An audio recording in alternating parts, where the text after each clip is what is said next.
They have somehow submitted a request that they be copywritten, that they're only allowed to use those terms. Well, if this is going to be the case, as a white person, I'm going to copyright the term cracker. I'm going to make that mine.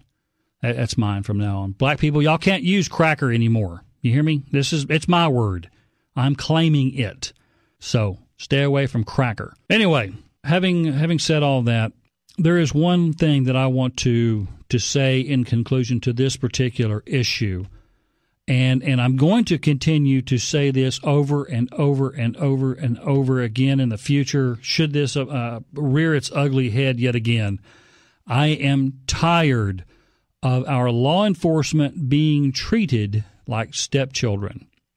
They have a very important and dangerous job that they perform each and every day. And without them, our world would be in chaos. Let's take a break, and when we come back, we're going to talk about, let's say, Ahmed Mohammed. I'm sure you are all familiar with him and the really cool creation that he brought to a school. When we come back, right after this.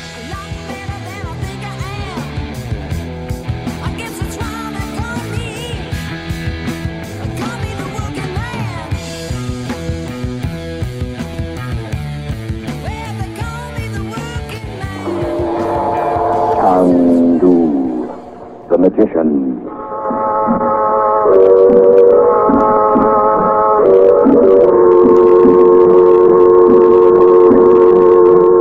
Good evening, ladies and gentlemen. We present for your enjoyment Chandu, the magician. And before our drama begins, we would like to suggest that probably you will like White King better than any other soap you have ever used. If you have a washing machine, listen. Get some White King from your grocer's. Put some in your washer. Not so much, mind you, as the soap you've been using. Put in your clothes. Put in the water, but not so hot as the water you thought you had to have to get things clean. Then turn on the power. Run your wash through, and just see with your own eyes what happens.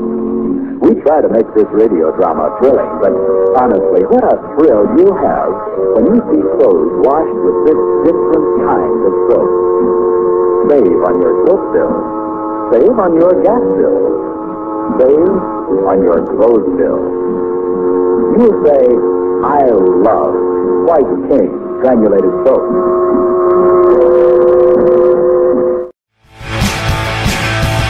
Hey, where'd you go? Here's more of the Doyle Hughes Experience.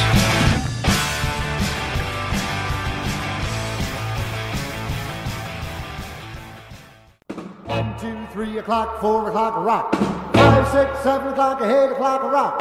9, 10, 11 o'clock, 12 o'clock, rock. We're going to rock around the clock tonight. Praise the glad right now. Join me high. We'll have some fun when the clock strikes 1. We're going to rock. Welcome back, everybody. Glad to have you with me. Thanks for listening, by the way. Well, I've never heard so much fun and excitement over a clock. This is some really exciting stuff that we have, and a really exciting world that we live in today, where everybody gets so excited over a stupid clock. Wow. Just as a reminder, by the way, make sure you hang around for the last segment of today's show. You are not going to want to miss this, I guarantee it. But first, let's talk about the fun stuff. Ahmed Mohammed. Is he Jewish? Think that he might be Irish. I'm not sure. French, maybe? Possibly. Now, writer and scientist Richard Dawkins, not to be confused with the actor Richard Dawson, has belittled Ahmed Mohammed for claiming to have invented a clock in a slew of tweets on Sunday morning describing the contraption as fraud and praise as mistaken adulation. If you are not familiar with the progression of things concerning Ahmed and his clock making, you may not be aware that he has actually been exposed as a fraud. Now, he claims and has claimed and probably continues to make the claim that he invented this clock. But as you and I know, simply disassembling and reassembling a clock, disassembling a clock that you purchased, maybe through Amazon or your local Walmart, whatever, taking it all apart and then reassembling it in a pencil box does not an inventor make. Now, he was questioned on MSNBC in an interview asking him that, how do you feel about all of this after all of the events that have taken place? How does this make you feel? And at what point did you find out that you were in trouble? The point where I saw a police officer and the principal. They came into your classroom? Yes, and they took me out. I got all my stuff. They said, get your stuff, come out with us, and then where'd you go? I went to an interrogation room filled with 4 other officers. An interrogation room in your school? It's a school resources room. I call it the interrogation room because that's where I got interrogated. So they put you in a chair, and there's 5 officers total and the principal. Did you ask them, can I talk to my parents? Can I call my parents and tell them what's going on? Yes. And what did they say? They told me, no, you can't call your parents. You're in the middle of an interrogation at the moment. And what kind of things did they ask you? They asked me a couple of times, is it a bomb? And I answered a couple of times, it's a clock. And that didn't seem to satisfy them? No. How long were you in that room? About an hour, 25 minutes, around an hour and 25. So what else were they asking you aside from is it a bomb if you were in there for an hour and a half? They asked me why I would bring a clock to school, and I had explained to them that I brought it to school to show my teachers, to impress them. So eventually, after an hour and a half, is that when they handcuff you? Yes. Now, they placed the handcuffs on him and marched him out of there. And now, should this have occurred, I don't know. I wasn't there. I can't speak to the circumstances surrounding the event, but based on what I know so far, what took place was simply he had a clock, which he claimed was his own invention. Now, in case you are unaware of Texas state law, it is against the law here in the state of Texas to create a device that looks like a bomb and carry it around. Now, I guarantee you, if he had walked into the White House with this device, he would have been detained. Had he gone into an airport with this device, he would have been detained. Had he gone into any government facility, he would have been detained.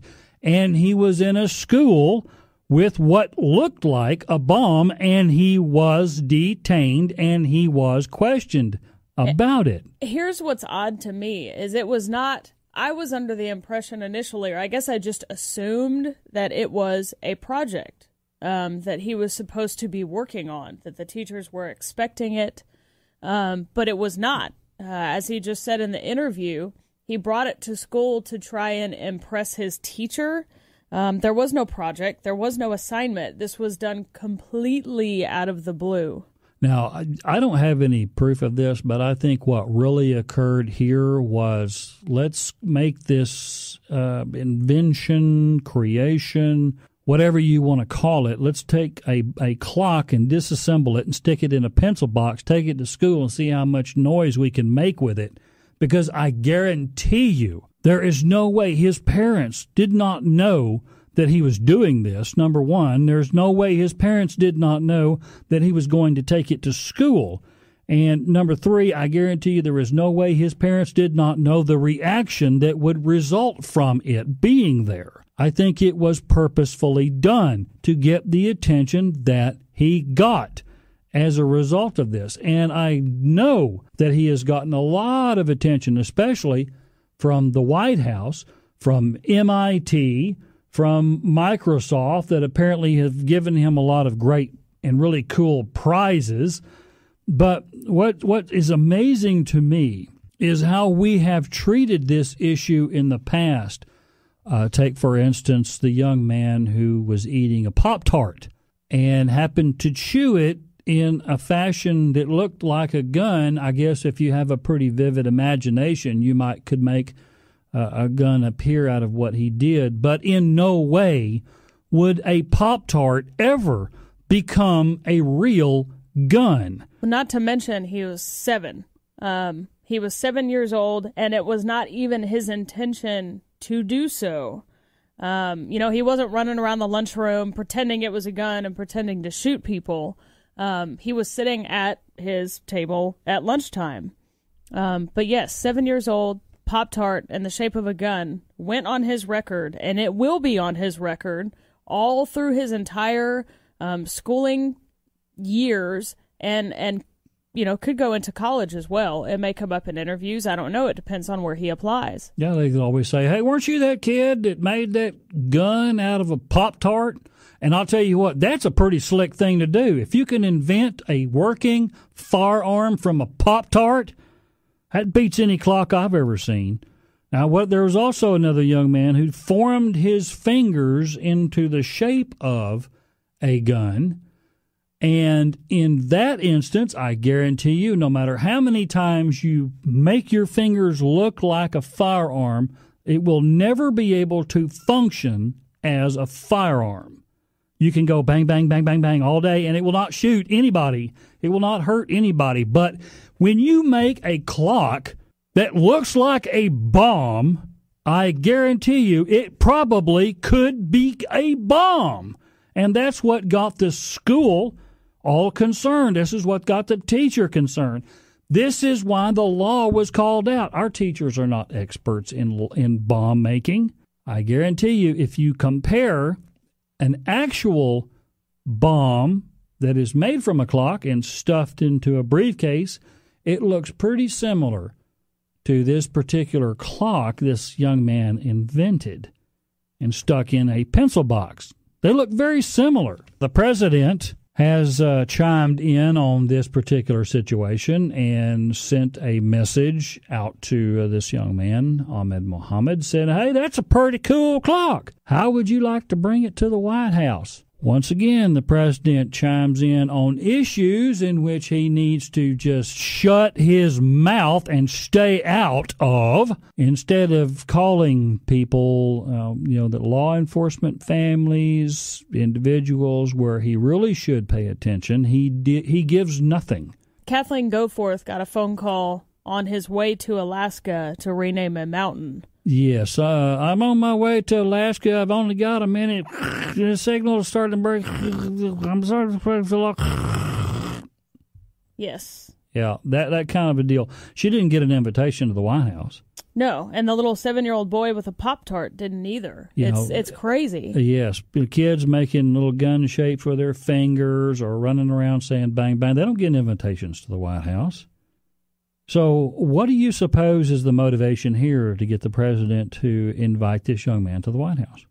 I wonder what that could be. Probably the fact that he is a Muslim might have something to do with it. Well, that, and didn't he run for office? This young man's father. Yes, that's who I was speaking of. Ran for president of the Sudan, I believe. Twice, from what I have read, yeah. Yes.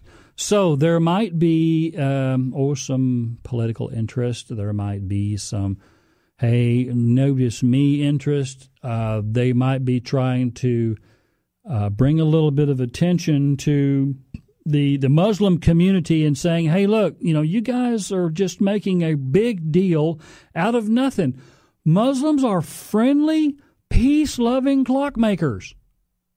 They just want their children to go to school, to get free